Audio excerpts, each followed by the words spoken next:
हुकूमत और अपोजिशन के दरमियान एक अरसे से सर जंग जारी है। इस सर जंग में कभी तहरीक इंसाफ का पलड़ा भारी दिखाई देता है तो कभी हुकूमत तहरीक इंसाफ को जिच करती है। सियासतदानों की कुर्सी और हक हुक्मरानी की इस जंग में पाकिस्तान के अवाम पेशकर रह गए हैं।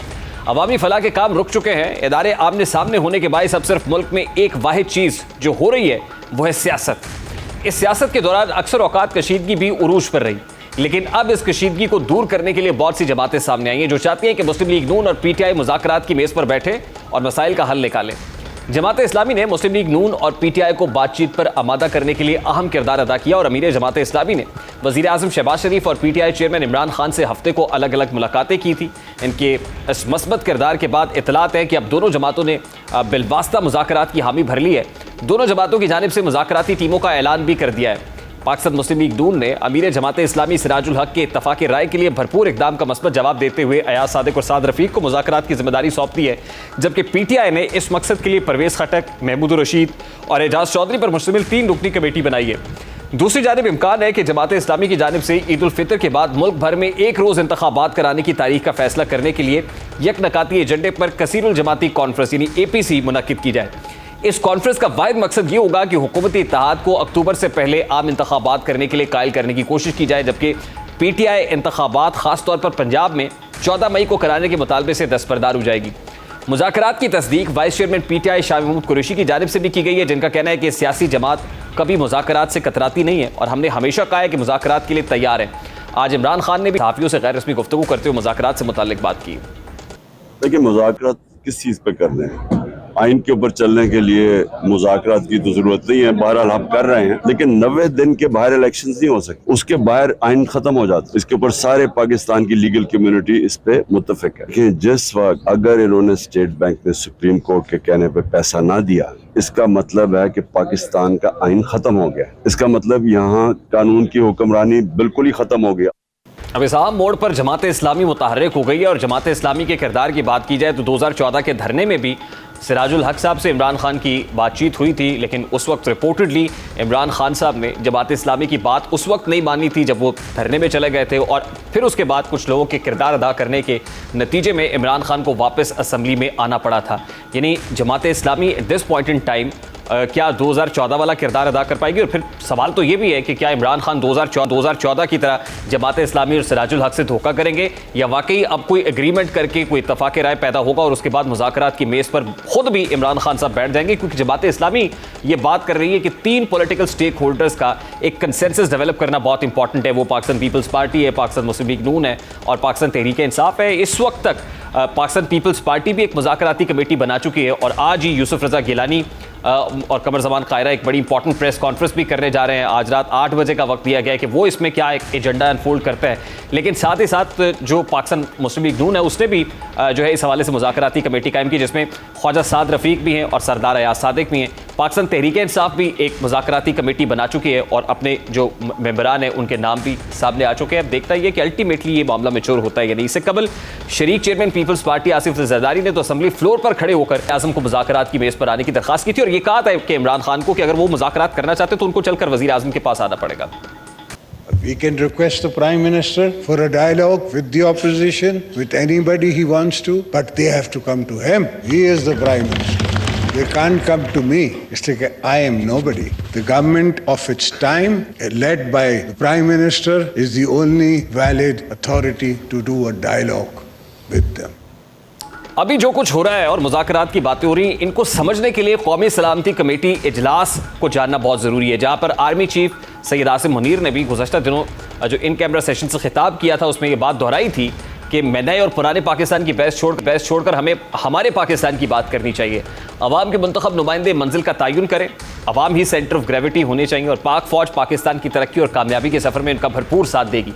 आर्मी चीफ के इस बयान के बाद ये देखा गया कि जो मुज़ाकरात पसे पर्दा चल रहे थे अब वो आमने सामने हुए हैं।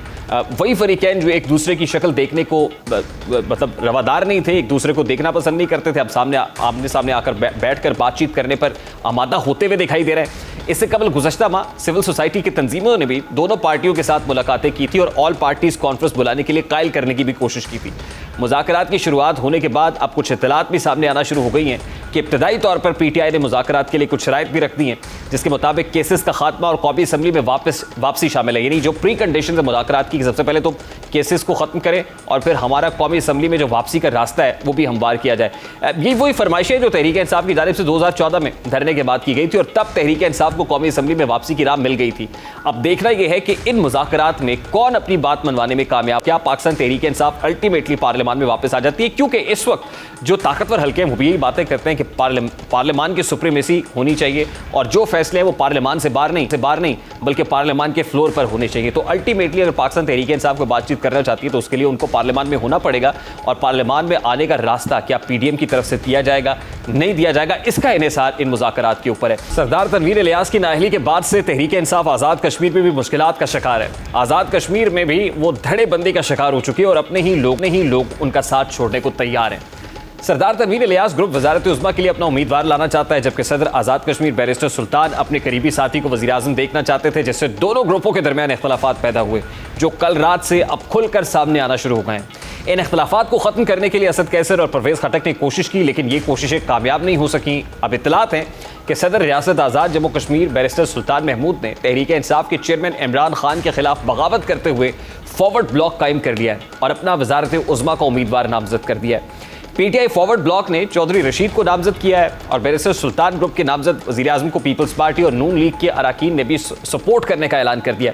अब आज़ाद कश्मीर की वज़ारत उज़्मा के इलेक्शंस में पीटीआई के उम्मीदवार का मुकाबला पीपल्स पार्टी, मुस्लिम लीग नून और फॉरवर्ड ब्लॉक के मुतफ़िका उम्मीदवार से होगा।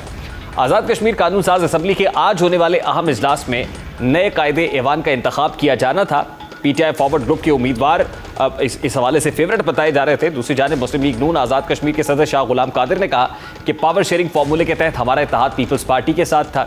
अगर वज़ीर-ए-आज़म का उम्मीदवार पीपल्स पार्टी से होता तो हम उसे वोट देने के पाबंद थे, लेकिन पीपल्स पार्टी ने फॉरवर्ड ब्लॉक से मामला तय करते वक्त नून लीग को एतमाद में नहीं लिया और ना ही फॉरवर्ड ब्लॉक ने नून लीग से राब्ता किया है। अगर सूरत हाल जो की तू रही तो नून लीग 7 वोटों के साथ अपना फैसला करने में आज़ाद होगी।